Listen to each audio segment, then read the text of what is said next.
Class 9th Pythagoras theorem.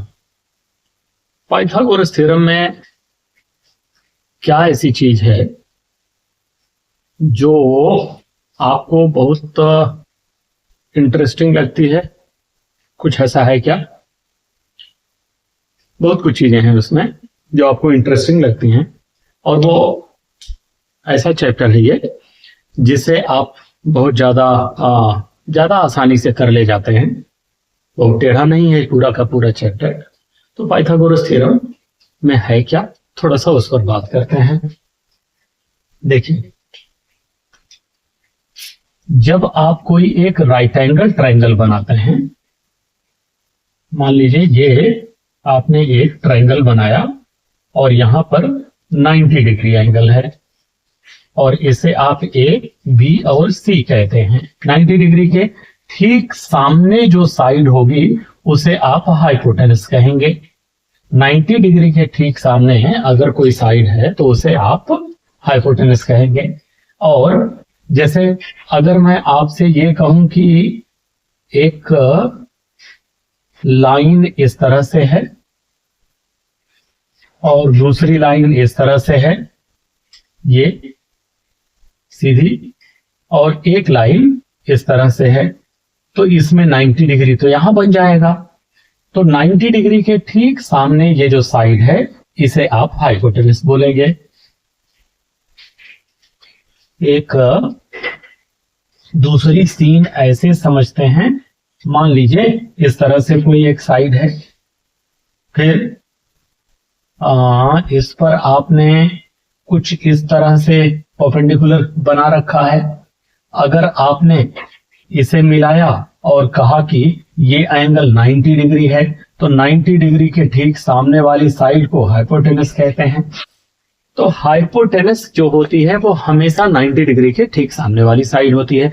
बाकी जो दो साइड हैं उनमें से आप इसे बेस समझ लीजिए और इसे परपेंडिकुलर समझ लीजिए। तो परपेंडिकुलर, बेस और हाइपोटेनस, तीन साइड की बात आती है वो जो है पाइथागोरस थ्योरम में। तो ये जो पाइथागोरस थ्योरम है इसे आप क्या लिखते हैं? इसे लिखते हैं हाइपोटेनस का square equal to perpendicular square plus base square, है ना? ये पाइथागोरस थ्योरम है। और पाइथागोरस थ्योरम में देखिए कई तरीके से ये एक्सप्लेन की जाती है। पाइथागोरस थ्योरम जो है वो कई तरीके से एक्सप्लेन की जाती है। यूं आप समझिए, जो ये स्क्वायर लगे हुए हैं, स्क्वायर का मतलब क्या होता है? जब आप देखते हैं तो आप कहते हैं कि ये एक स्क्वायर है ना? इसमें सारी साइड इक्वल हैं, this equal to this equal to this है इक्वल टू दिस, ये स्क्वायर है। तो अगर आपने हाइपोटेनस पर कोई एक स्क्वायर बना दिया, जैसे मान लीजिए आपने ये एक ट्रायंगल बनाया और यहां पर आप एक स्क्वायर बनाना चाहते हैं, ये ऐसे मान लीजिए इस तरह से, मुझसे तो बन नहीं रहा है, लाइन टेढ़ी हो जा रही हैं।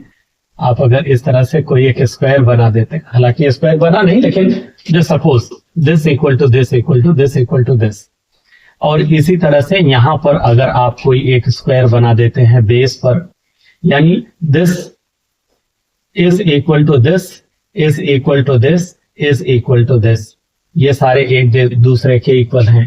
और इसी तरह से परपेंडिकुलर पर भी आपने कोई एक स्क्वायर बना दिया, मान लीजिए ये नहीं, यहां तक, जहां तक भी ऐसे ही समझ लीजिए।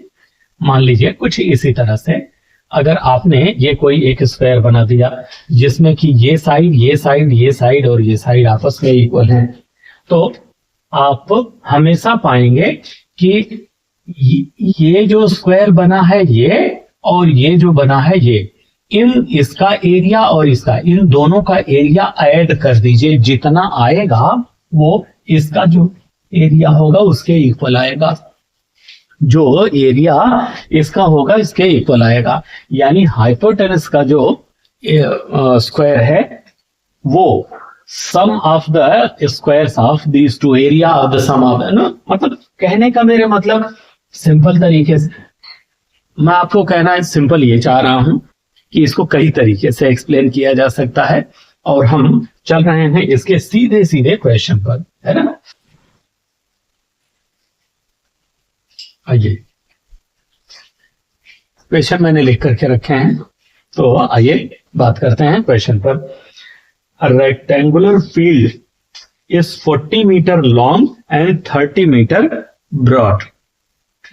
रेक्टेंगुलर फील्ड है, रेक्टेंगल के शेप में कोई एक फील्ड है, रेक्टेंगल के शेप में कोई एक फील्ड है। मान लीजिए इस शेप में ऐसे है ABCD ये, और कह रहे हैं कि इसकी जो लेंथ है वो 40 मीटर की है और इसकी जो ब्रेथ है वो 30 मीटर की है।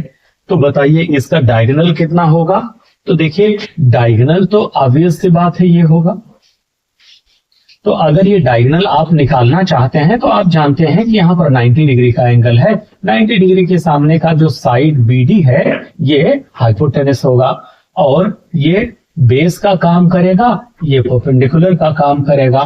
तो BD square will be equal to DC square, आप DC देख रहे हैं ना, प्लस BC स्क्वायर, यही तो कहेंगे आप।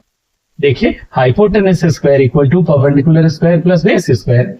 तो हाइपोटेनस स्क्वायर ये BD स्क्वायर तो आपको निकालना है। DC कितना है 40, उसका स्क्वायर कर दिया और 30 इसका स्क्वायर कर दिया, ये 1600 हो गया और ये 900, दोनों मिलकर के 2500। ये तो BD स्क्वायर मिल गया आपको। तो BD कितना मिल जाएगा 2500 को रूट में कर लीजिए। जब आप इधर से स्क्वायर हटाते हैं तो ये इधर जाकर के रूट हो गया और इसका स्क्वायर रूट निकाल लीजिए 50, यानी 50 metre. 50 metre is just diagonal of that rectangular field. एक दूसरा क्वेश्चन करते हैं, इसे हटाते हैं और एक नेक्स्ट क्वेश्चन करते हैं। नेक्स्ट क्या है, a man goes 15 metre due west. कोई एक इंसान है वो 15 मीटर वेस्ट में जाता है, इसे आप 15 मीटर मान लीजिए और ये स्टार्टिंग पॉइंट है। A is the starting point और B तक वो आ जाता है, तो ये 15 मीटर का पूरा डिस्टेंस बनता है।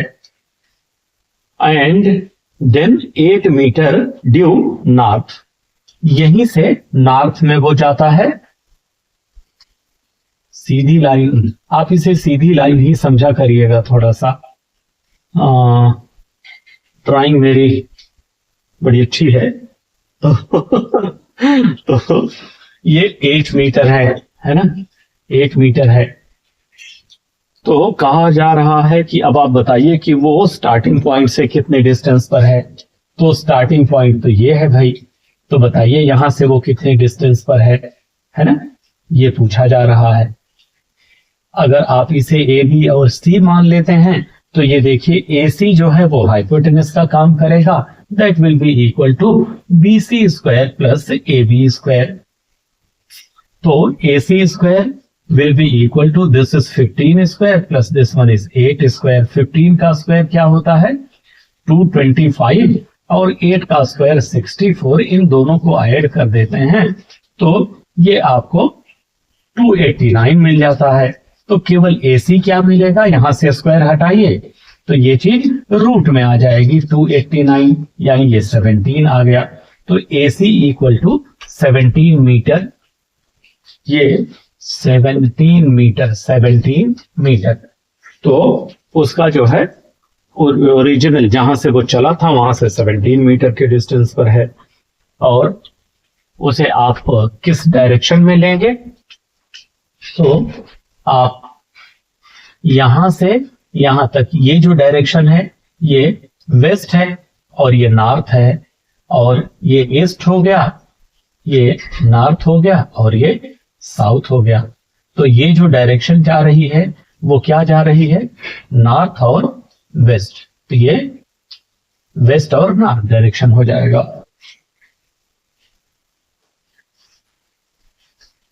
राइट। अगला क्वेश्चन है, a ladder is 13 metre long. कोई लैडर है जिससे आप rest against the vertical wall, एक सीधी दीवार पर वो लगाई गई है 13 मीटर की कोई लैडर को। If the foot of the ladder is 5 metre away from the foot of the wall, यानी आप ये समझिए कि ये कोई एक दीवार है और इस दीवार से एक सीढ़ी लगा दी गई है, एक लैडर लगा दी गई है 13 मीटर की, और ये जो दीवार है, ये जो वॉल है, यहां से इसके फुट से 5 मीटर के डिस्टेंस पर फुट ऑफ द लैडर है। तो ऐसे केस में बताइए कि वो यहां से कितने ऊंचाई पर यहां पर रोकी गई है लैडर को। तो ये हाइट आपको निकालनी है। अगर आप इसे ए बी और सी मानते हैं तो सोचिए आपको यहां पर ये 90 डिग्री एंगल मिलेगा। 90 डिग्री के सामने हाइपोटेनस यानी AC हाइपोटेनस का काम करेगा, तो AC square will be equal to AB square plus BC square, आप ये कह सकते हैं। तो AB स्क्वायर कितना बनेगा? AB इज 55, 5 का स्क्वायर कर लीजिए यहां, और प्लस BC कितना है? अरे BC ही तो निकालना है, BC ही तो निकालना है ना। AC स्क्वायर कितना बनेगा? 13 है, तो 13 का स्क्वायर बनेगा। 13 square is 169 and this one is 25 plus BC square. 25 को आप लेफ्ट हैंड में ले आ लीजिए, तो 169 minus 25 it is equal to BC square. Now BC square will be equal to this minus this is 144. अब आप सोचिए जरा, लिखा हुआ है BC square equal to 144, तो BC कितना हो जाएगा? 144 को रूट में रखिए एंड इसका स्क्वायर जो है वो 12 आता है। BC आपको क्या मिल गया? 12 मीटर। तो इस तरह से ये, और फिर नेक्स्ट क्वेश्चन की ओर चलते हैं। नेक्स्ट क्वेश्चन में कहा जा रहा है, ठीक है, तो इसमें है this is any line and this one is straight. ये इसमें फिगर बना के दिया हुआ है। ये जो क्वेश्चन मैं लिख रहा हूं ये इसमें फिगर बना हुआ है। ये कुछ इस तरह से फिगर बना हुआ है, A B C और D, A B C और D। तो इसमें DC जो है वो 12 दिया हुआ है, BC 3 दिया हुआ है, DA 13 दिया हुआ है, और AB हमसे पूछा जा रहा है कितना होगा, राइट। तो इसे निकालने के लिए आप जरा सोचिए, अगर हम ये वाले ट्रायंगल की बात करते, BCD, इस ट्रायंगल की बात करें, यहां पर आपके बुक में ये फिगर दिया हुआ है और ये दोनों 90 डिग्री के एंगल उसमें ड्रॉ किए गए हैं। तो अगर हम बात करें इन ट्रायंगल BCD, इस ट्रायंगल की बात करें तो आप देखिए 90 डिग्री का एंगल तो ये है, 90 डिग्री के सामने की साइड को तो आप हाइपोटेनस कहते हैं, तो BD को हाइपोटेनस कहा जाएगा इसमें। तो BD square will be equal to, बाकी की जो दोनों साइड है उसे परपेंडिकुलर और बेस ले लीजिए। तो परपेंडिकुलर क्या हो गया? मान लीजिए कि ये परपेंडिकुलर है DC, उसका स्क्वायर प्लस BC स्क्वायर, ये कह सकते हैं। अब BD square equal to DC क्या है? 12, 12 का स्क्वायर प्लस BC कितना है? 3 का स्क्वायर, 12 का स्क्वायर 144 प्लस 3 का स्क्वायर 9। तो BD square equal to 144 plus 9 means 44, 6, 50 और 3, 53। तो ये बन गया आपका BD स्क्वायर। अच्छा, BD स्क्वायर बस इतना ही रहने दीजिए। हो सकता है अगले वाले पार्ट में हमें तो निकालना ये है ना AB, तो जब हम वो पार्ट निकाल रहे होंगे तो हो सकता है उस समय ये जो BD स्क्वायर निकला है ये कहीं यूज आए।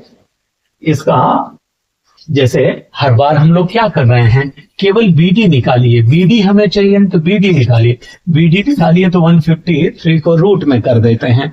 तो 153 को रूट में ना करके हम बीडी स्क्वायर ही अब की बार रहने दे रहे हैं, क्योंकि हम देख रहे हैं यहाँ पर कि हम लोग, आपको भी दिख रहा है कि यहाँ पर यूज हो सकता है। अब ट्रायंगल ये वाला ले लेते हैं, ये जो ट्रायंगल है ABD, तो इसमें हम क्या कहेंगे, इन ट्रायंगल ABD ये 90 डिग्री एंगल है, तो इसके ठीक सामने हाइपोटेनस होगा, यानी AD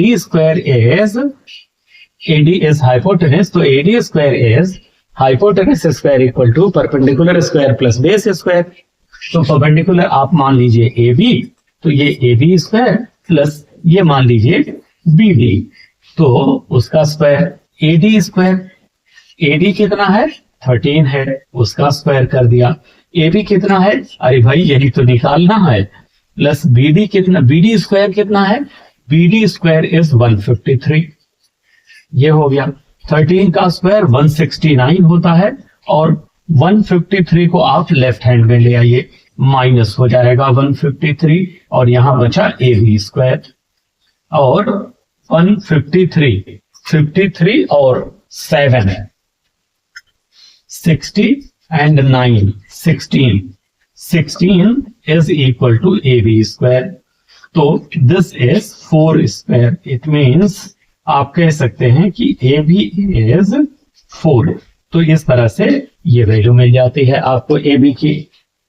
और इसके बाद मुझे उम्मीद है ये सब आसान क्वेश्चन है और आप अच्छी तरह से समझ रहे हैं, इसमें बहुत ज्यादा रिपीट बताने की जरूरत नहीं है। इसके बाद एक क्वेश्चन और है, और इसमें कहा जा रहा है कि अगर PQRS is a rhombus, find the area of the rhombus if some information is given। कुछ इंफॉर्मेशन दी गई है PQRS को, ये तो रोम्बस है। तो आप जानते हैं रोम्बस क्या होता है, इसकी सारी साइड्स इक्वल होती हैं और इसके जो डायगोनल्स होते हैं वो एक दूसरे को 90 डिग्री पर बाइसेक्ट करते हैं। तो इसमें दिया है AB जो है वो 17 है, AB इज 17, और फिर ये अगर इसे हम P, Q, R और S मान लें तो PR इक्वल टू 16 दिया हुआ है एंड PQ इक्वल टू 17 दिया है। इसे सेंटीमीटर समझिए, ये सेंटीमीटर में दिए गए हैं, यूनिट जो है सेंटीमीटर में है। तो अब आपसे पूछा जा रहा है कि बताइए इसका एरिया कितना होगा। अच्छा, एरिया ऑफ डायगोनल वो जो है रोम्बस होता कितना है, area of rhombus is area of rhombus is 1/2 into product of diagonals. अब आप सोचिए प्रोडक्ट ऑफ डायगोनल्स, इसका मतलब हमें इसके दोनों डायगोनल चाहिए। अगर दोनों हमें डायगोनल मिल जाते हैं तो बड़े आराम से हम इसको सॉल्व कर सकते हैं। अब आप सोचिए यहां पर जो है 90 डिग्री एंगल बनेगा। क्यों बनेगा? क्योंकि इसके जो डायगोनल हैं, रोम्बस के जो डायगोनल हैं वो एक दूसरे को 90 डिग्री पर मीट करते हैं। तो यहां अगर 90 डिग्री एंगल बनेगा तो ऑब्वियस सी बात है ये हिस्सा जो है वो क्या बन जाएगा, राइट हाइपोटेनस बन जाएगा। और ये पूरा का पूरा PR 16 है, तो अगर हम इसे O कहते हैं तो P से O तक का डिस्टेंस 8 और O से R तक का डिस्टेंस 8 हो जाएगा। अब आप सोचिए इस ट्रायंगल के बारे में सोचिए, POQ। अगर इस ट्रायंगल के बारे में सोचते हैं तो यहाँ 90 डिग्री का एंगल बना है, इस वजह से ये हाइपोटेनस हुआ। तो हाइपोटेनस, अच्छा किनारे लिखते हैं, PQ hypotenuse square is equal to, इसे परपेंडिकुलर मान लिया, OP square plus OQ square, ये कह सकते हैं। अब ये कितना है 17, उसका स्क्वायर प्लस OP कितना है 8, उसका स्क्वायर, और OQ कितना है पता ही नहीं। दिस इज 289, 17 का स्क्वायर 289 होता है और ये 64 होता है, प्लस ओ क्यू स्क्वायर कर लिया। 64 को आप लेफ्ट हैंड में ले आइए, तो 289 minus 64 equal to O Q square बनेगा। इसमें से इसे माइनस करिए तो 225 is equal to O Q square. इसका मतलब ये 15 इक्वल टू ओ क्यू। अब देखिए ओ से क्यू तक अगर 15 हो गया तो आप सोचिए यहां एस से ओ तक भी तो 15 होगा। इसका मतलब हुआ कि अगर आप पी से आर तक का एक डायगोनल कह रहे हैं 16 और क्यू से एस तक का डायगोनल क्या होगा 15 प्लस 15 यानी 30। तो एरिया कितना निकल आएगा इस पूरे का 1/2 इंटू दोनों डायगोनल्स का प्रोडक्ट। तो दोनों डायगोनल तो यही हैं यानी 30 इंटू 16। तो आप इसे सॉल्व कर लीजिए, मल्टीप्लाई कर लीजिए इसमें, तो ये 240 this much centimetre square, this will be area of the rhombus. अच्छा, इसके बाद एक क्वेश्चन और करते हैं, और इसके बाद है sides of a right angle triangle containing the right angle are 5x and 3x minus 1 centimeter. If the area of the triangle is 60 centimeter square, calculate the length of the sides of the triangle. ठीक है, इसमें question कह रहा है कि कोई एक right angle triangle है जिसमें राइट एंगल को बनाने वाली जो साइड हैं उनकी लेंथ 3x और 3x माइनस 1 है। इस ट्रायंगल का अगर एरिया 60 सेंटीमीटर स्क्वायर हो तो बताइए इसकी सारी साइड्स क्या होंगी। फिर से और ड्रा करते हुए क्वेश्चन कह रहा है कि कोई एक राइट एंगल ट्रायंगल है और राइट एंगल ट्रायंगल में राइट एंगल को बनाने वाली जो साइड्स हैं वो एक साइड मान लीजिए 3x है और दूसरी साइड 3x माइनस 1 है। ठीक है, राइट एंगल को तो यही दोनों साइड बना रही हैं। अगर अब इसे आप मिला दीजिए, अगर आप इसे मिला देते हैं तो आपको ये एक ट्रायंगल मिल जाता है। अगर इस ट्रायंगल का एरिया 60 सेंटीमीटर स्क्वायर हो तो बताइए इसकी तीनों साइड क्या होंगी। मान लीजिए पी, क्यू और आर ये तीनों वर्टिसेस हैं इस ट्रायंगल के। तो ऐसे केस में आप देखिए area of right angle triangle is 1/2 into base into height. अच्छा, जो हाइट है उसी को तो आप परपेंडिकुलर भी कहते हैं, तो एरिया की जगह पर 60 रख लीजिए क्योंकि एरिया गिवन है। It is equal to 1/2 into base, इसके जगह पर 3x माइनस 1 और इंटू हाइट के जगह पर क्या रखेंगे 3x रख लीजिए। ये 2 इसमें मल्टीप्लाई कर देगा 1 to 0, it is equal to 3x से इन दोनों पर मल्टीप्लाई कर लीजिए तो 9x स्क्वायर माइनस 3x। देखिए 3x इंटू 1 3x और 3 3 9x इंटू x स्क्वायर। 120 को राइट साइड में ले जाइए तो आपको क्या मिलेगा 9x square minus 3x minus 120 equal to 0। अच्छा, 3 से अगर आप इसे पूरा डिवाइड कर देते हैं तो आपको क्या मिलेगा 3x square minus x minus 40 equal to 0। अब देखिए 3 से डिवाइड कर देना, कहां पर छोटा सा मल्टीप्लाई कर देना, लेफ्ट हैंड से राइट हैंड में चीजें कैसे जाती हैं, राइट से लेफ्ट में कैसे, मतलब ये छोटी छोटी चीजें हैं। ये मैं मान के चल रहा हूं कि ये सब नॉर्मल बातें हैं, ये सब आपको आती हैं, है ना। तो और वैसे भी आपको आती ही हैं डेफिनेटली। तो अब इसे फैक्टराइज करिए, तो फैक्टराइज करना भी आपको आता है, लेकिन फिर भी मैं इसमें आपको थोड़ा सा कंट्रीब्यूट करूंगा, मैं थोड़ी सी बात जरूर शेयर करूंगा। जब भी इस तरह का आपको क्वाड्रेटिक इक्वेशन मिल जाता है तो आप क्या करते हैं, आप रफ में 3 into 40 इसी के जरिए यहां पर 1 ले आने का प्रयास करते हैं। 1 है ना, ये ले आने का प्रयास, तो ये 3 हो गया और ये 8 into 5 कर सकते हैं। अब हमें चाहिए 1,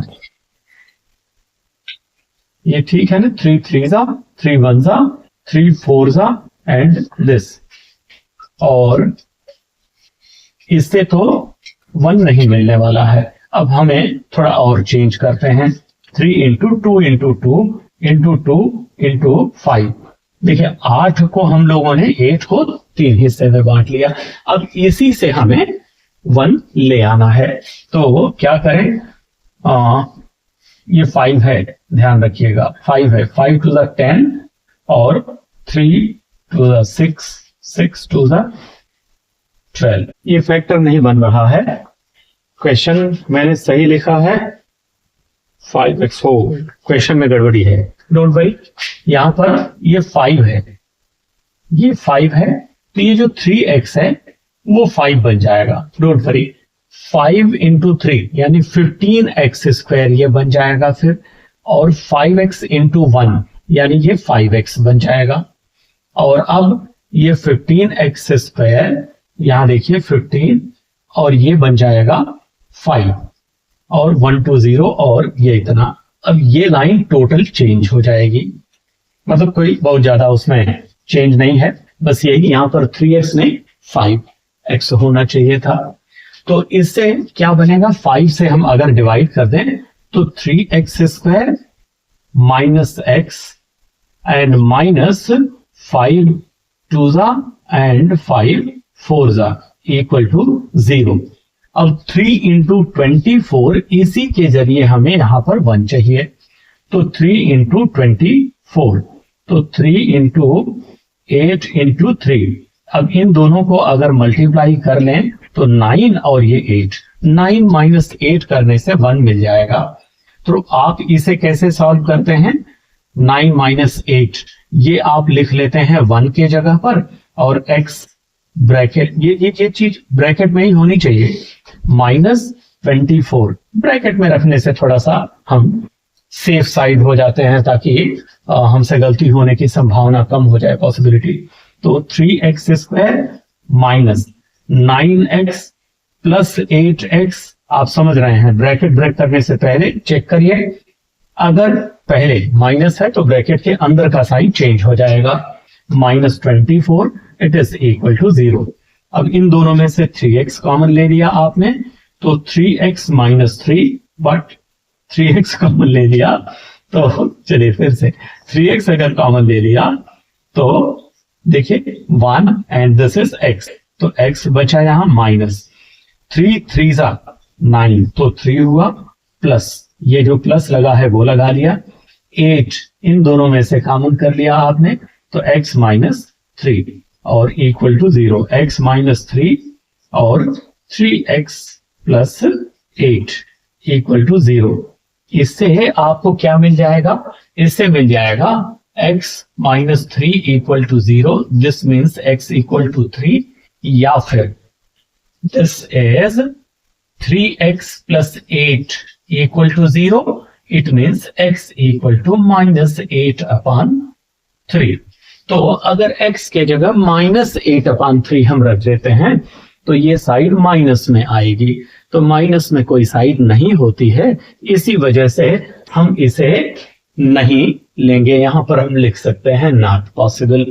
तो x इक्वल टू 3 अगर हम ये प्लेस कर देते हैं तो ये जो PQ है वो कितना होगा, आप सोचिए, PQ कितना हो जाएगा, 3x माइनस 1 है, x के जगह पर 3 रखिए, तो 3 3s 9, 9 minus 1 that is 8, PQ हो गया।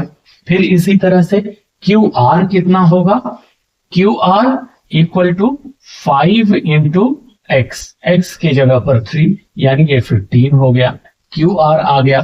तो PR कितना होगा, PR स्क्वायर इक्वल टू, भाई ये 90 डिग्री है, क्वेश्चन ने कहा था the sides containing right angle are this and this, तो ये 90 डिग्री एंगल है, तो 90 डिग्री के सामने का ये साइड हाइपोटेनस होगा, और hypotenuse square will be equal to base square plus perpendicular square. Base कितना है?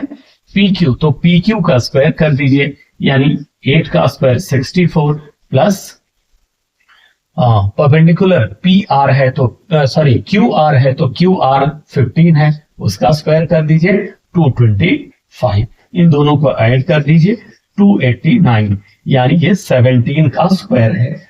PR स्क्वायर इक्वल टू, तो PR इक्वल टू 17। अब आप जरा गौर करिए, PR आपको मिल गया, आपको QR मिल गया, आपको PQ मिल गया। तीनों साइड आपसे पूछी गई थी और तीनों साइड आपने निकाल दिया। और इसके बाद एक क्वेश्चन और है, and I think this is the last question. तो आइए एक क्वेश्चन और सॉल्व करते हैं। वो ये कि इन ट्रायंगल ABC, अच्छा इसमें फिगर वगैरह सब कुछ दिया हुआ है। इसमें कहा जा रहा है कि ये एक ट्रायंगल है, राइट एंगल ट्रायंगल है। ये कुछ इस तरह से, this is A, this one is B, this is C, और यहां से एक this is D। This angle is 90 degree and D is midpoint. D is midpoint of BC. BC का मिड पॉइंट है D। इसका मतलब BD will be equal to DC। ये इतना इंफॉर्मेशन दिया है, और प्रूफ करने के लिए कहा जा रहा है, प्रूफ करिए AC square equal to AD square plus 3CD square, और एक ये, और दूसरा प्रूफ करने के लिए कहा जा रहा है BC square equal to 4AD square plus minus AB square. ये इतना हमें प्रूव करने के लिए कहा जा रहा है। तो how to prove this? AC square, AC square. अच्छा, अगर आप AC स्क्वायर यानी पहला वाला हिस्सा अगर आप प्रूव करना चाहते हैं तो आप देखिए, in triangle ABC, AC B is 90 degree और AC will be hypotenuse, तो AC square will be equal to AB square plus BC square. यही तो होगा ना। Perpendicular square equal to base square plus sorry hypotenuse square equal to perpendicular square plus base square, है ना। यही तो होता है ना। तो इसे आइए हम लोग अप्लाई करके और आगे इसके बढ़ते हैं और थोड़ा चेक करते हैं। AB स्क्वायर, अब आप जरा चेक करिए, ये जो BC है, BC, इस BC को तो आप BD प्लस CD कह सकते हैं, तो आप कह लीजिए इसे BD प्लस CD। ये आपने लिखा है BC के जगह पर, और BC का स्क्वायर करने के लिए कहा गया है। तो अब आप एक चीज और गौर करिए, यहां पर तो A plus B whole square, ये फॉर्मूला लग जाएगा, लगाते हैं, plus A square BD square plus B square CD square plus 2BD into CD, BD into CD। अच्छा, AB स्क्वायर, चलिए भाई ये AB स्क्वायर लिख लिया, प्लस नहीं, क्यों लिख लें हम, क्यों लिख लें हम, जरा थोड़ा सा दिमाग लगा लें। ये जरा देखिए, BD, AB square plus BD square, AB square plus BD square, ये इन दोनों का अगर आप स्क्वायर का सम करेंगे तो आपको AD स्क्वायर नहीं मिल जाएगा, तो ये तो AD स्क्वायर के इक्वल हो गया। इसकी जगह पर हम AD स्क्वायर रख देते हैं, प्लस ये CD स्क्वायर लिखा हुआ है, चलिए इसे लिखे रहने दीजिए, हमें CD की तो जरूरत भी है, प्लस ये 2BD जो है इसके जगह पर तो आप CD रख सकते हैं, क्योंकि D मिड पॉइंट है भाई। BD और CD ये दोनों एक दूसरे के इक्वल हैं। देखिए ये दोनों एक दूसरे के इक्वल हैं, तो BD की जगह CD रख दीजिए। तो इस BD की जगह पर CD रख दिया आपने, और इंटू CD तो आपके पास है ही। अब आप इसे क्या कह सकते हैं, AD square plus CD square ढंग से CD square plus 2CD into CD, यानी ये भी CD स्क्वायर बन गया है। तो अब ये AD square plus 2CD square ये और एक ये, तो 3 बार CD स्क्वायर बन गया ये। और यही तो आपको प्रूव करना था, AC स्क्वायर इक्वल टू, आप जरा चेक करिए फर्स्ट वाले पार्ट को, AC square equal to AD square plus 3CD square, ये प्रूव करना था।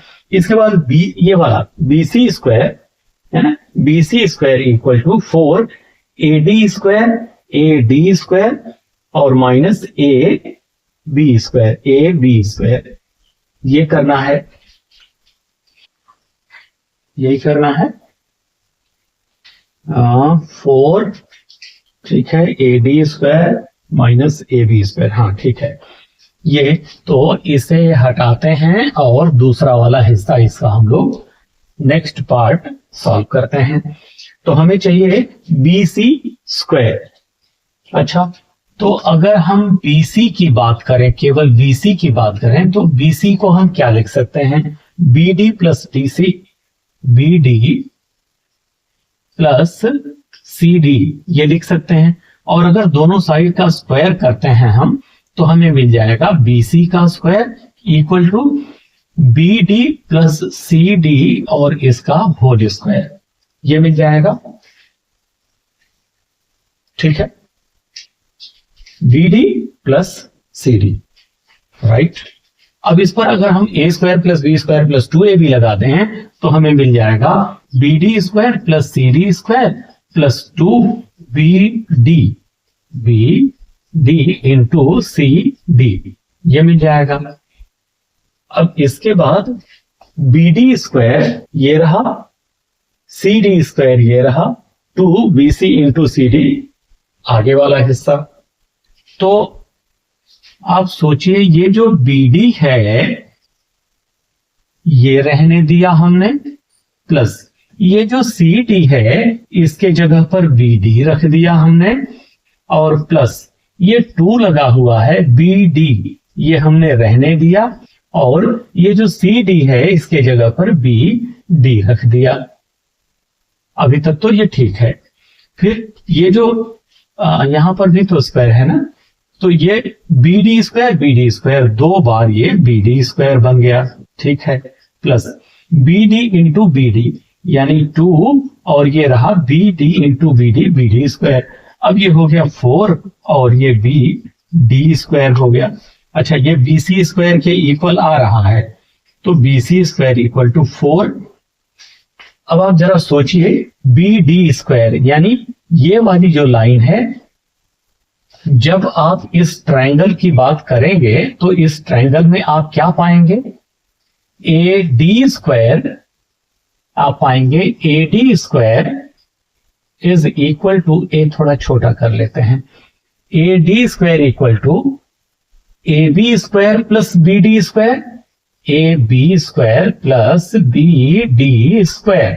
और अगर केवल BD स्क्वायर की वैल्यू निकालनी है तो AB स्क्वायर को इधर ले आना होगा ना, AD square minus AB square, यही तो आप कहेंगे, इट इज इक्वल टू ये BD स्क्वायर हो जाएगा। तो यही BD स्क्वायर के जगह पर अगर हम AD square minus AB square रख लें, यहां पर रख दें AD square minus AB square, तो ये जो सेकेंड वाला पार्ट है वो प्रूव हो गया।